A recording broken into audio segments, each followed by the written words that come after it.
नमस्कार दोस्तों, स्वागत है आपका साइट फॉर वर्ल्ड के ऑफिशियल लर्निंग प्लेटफॉर्म पर, जहां स्टूडेंट्स और जॉब सीकर्स के लिए करियर, टेक्नोलॉजी और प्लेसमेंट से जुड़ी इंडस्ट्री ओरिएंटेड और प्रैक्टिकल नॉलेज दी जाती है। अगर आप अपनी स्किल्स को नेक्स्ट लेवल तक ले जाना चाहते हैं तो आप बिल्कुल सही जगह पर आए हो। चलिए शुरू करते हैं आज का इम्पोर्टेंट सेशन। नमस्ते स्टूडेंट्स, आप रेडी हो? फोकस मोड ऑन है ना? ओके, तो सोचिए आपने घंटों तक कोड लिखा है और जैसे ही रन बटन दबाया, बूम, प्रोग्राम क्रैश हो गया। होता है ना, ये फ्रस्ट्रेशन हर प्रोग्रामर जानता है। लेकिन क्या हो अगर मैं कहूं कि ये क्रैश एक फेलियर नहीं है, बल्कि आपके कोड का आपसे बात करने का एक तरीका है। Interesting right? आज हम इस फ्रस्ट्रेटिंग क्रैश को एक प्रोडक्टिव, एक आम बातचीत में बदलना सीखेंगे। ये देखो स्क्रीन पर ये जो लाल टेक्स्ट की दीवार है ना, इससे तो सभी वाकिफ हैं, राइट? इसे ट्रेस बैक कहते हैं और इसको देखते ही डर लगता है, दिल में आता है अरे यार अब क्या गलत हो गया। ये ट्रेस बैक अचानक से आपके चलते हुए प्रोग्राम को बस रोक देता है। लेकिन आपसे एक सवाल है, क्या ये सच में एक फेलियर है? जरा सोचिए। या क्या आपका प्रोग्राम आपसे कुछ कहने की कोशिश कर रहा है? ये सिर्फ एक डरावना एरर मैसेज नहीं है, ये एक कॉन्वर्सेशन की शुरुआत हो सकती है।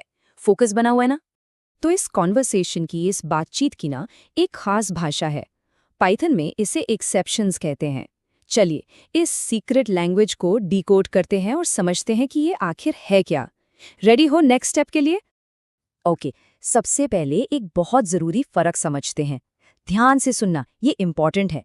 एक होते हैं सिंटैक्स एरर्स। सोचो जैसे कोई टाइपो या स्पेलिंग मिस्टेक, जिनकी वजह से आपका प्रोग्राम स्टार्ट ही नहीं होता। और दूसरे होते हैं रन टाइम एक्सेप्शंस। यहाँ कोड चलना शुरू तो हो जाता है, लेकिन बीच में कुछ अनएक्सपेक्टेड होने पर रुक जाता है। ये फर्क समझ आया?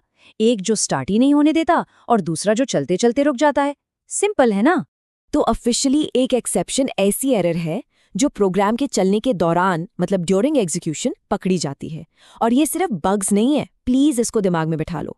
ये पाइथन में कम्युनिकेशन का, बात करने का एक फंडामेंटल, एक बेसिक तरीका है। सीरियसली, इस कॉन्सेप्ट को समझने से ना एरर हैंडलिंग के प्रति आपका पूरा माइंडसेट ही बदल जाएगा। तो ठीक है, प्रोग्राम आपसे बात कर रहा है, अब उसको ग्रेसफुली हैंडल करना भी तो जरूरी है ना? इसके लिए पाइथन हमें एक super useful coders safety net देता है। नाम है इसका ट्राई और एक्सेप्ट ब्लॉक। अब स्क्रीन पे देखो, बिल्कुल सिंपल सा कोड है। हम यूजर से 1 और 10 के बीच एक नंबर मांग रहे हैं, लेकिन इसमें एक प्रॉब्लम है, एक ऐसी चीज जो इसे क्रैश कर सकती है। सोच सकते हो क्या? चलो मैं ही बता देती हूँ। अगर यूजर ने नंबर के बदले हेलो टाइप कर दिया तो क्या होगा? Boom, program crash. देखा, जैसे ही यूजर ने कुछ अनएक्सपेक्टेड किया, बिना किसी सेफ्टी नेट के, प्रोग्राम सीधा रुक गया और हमें वही लाल टेक्स्ट दिख गया। इस केस में कीबोर्ड इंटरप्ट दिख रहा है, लेकिन अगर यूजर हेलो लिखता तो वैल्यू एरर आता, मतलब कुछ भी अनएक्सपेक्टेड और प्रोग्राम। तो सवाल ये है, इस क्रैश से बचने के लिए हम ये सेफ्टी नेट आखिर बनाएं कैसे? चलिए देखते हैं। स्क्रीन पे ध्यान है ना? ये रहा हमारा safety net, the try except block. इसका लॉजिक बहुत सिंपल है, ध्यान से सुनो। Step 1, try block.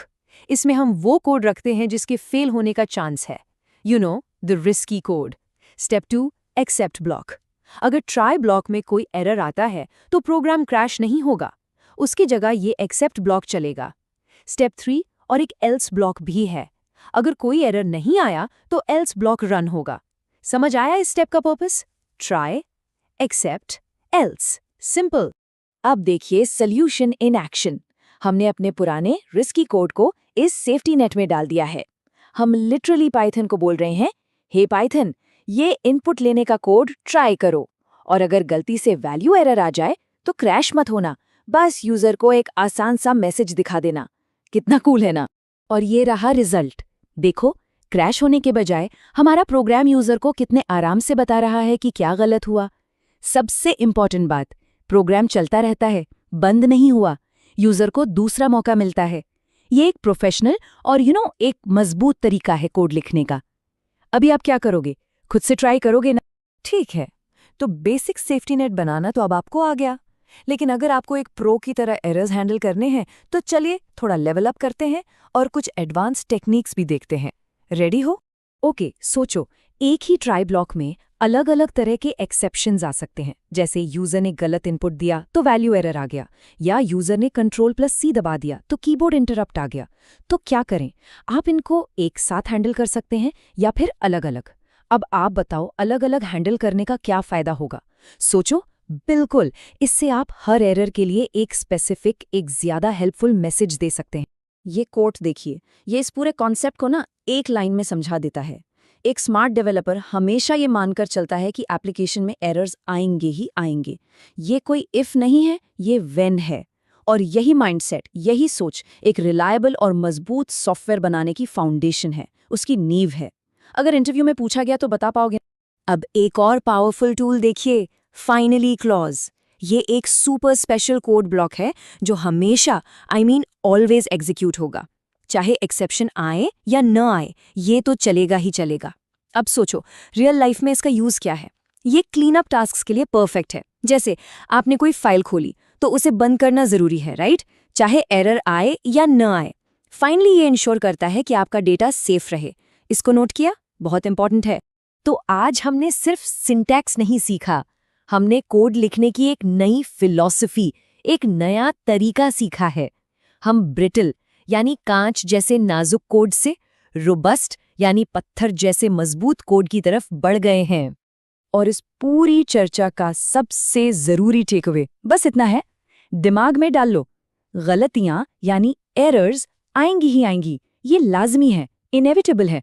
लेकिन आपके प्रोग्राम का क्रैश होना वो ऑप्शनल है, और ये चॉइस एक डेवलपर के हाथ में होती है। तो अब मैं आपको इस एक सवाल के साथ छोड़ रहा हूं, सोचिए इसके बारे में। क्या आप सिर्फ ऐसा कोड लिख रहे हैं जो बस चल जाता है, या आप ऐसा कोड लिख रहे हैं जो फेल नहीं हो सकता? इस फिलॉसफी को अपने कोडिंग स्टाइल में लाइए। तो आज हमने क्या सीखा? प्रैक्टिस करोगे ना, सिर्फ देखने से नहीं होगा। अगर कोई डाउट है तो कमेंट सेक्शन में तो हमारे चैनल को सब्सक्राइब कीजिए और वीडियो को अपने दोस्तों के साथ शेयर जरूर कीजिए। कमेंट सेक्शन में अपना डाउट या नेक्स्ट टॉपिक लिखना मत भूलिएगा।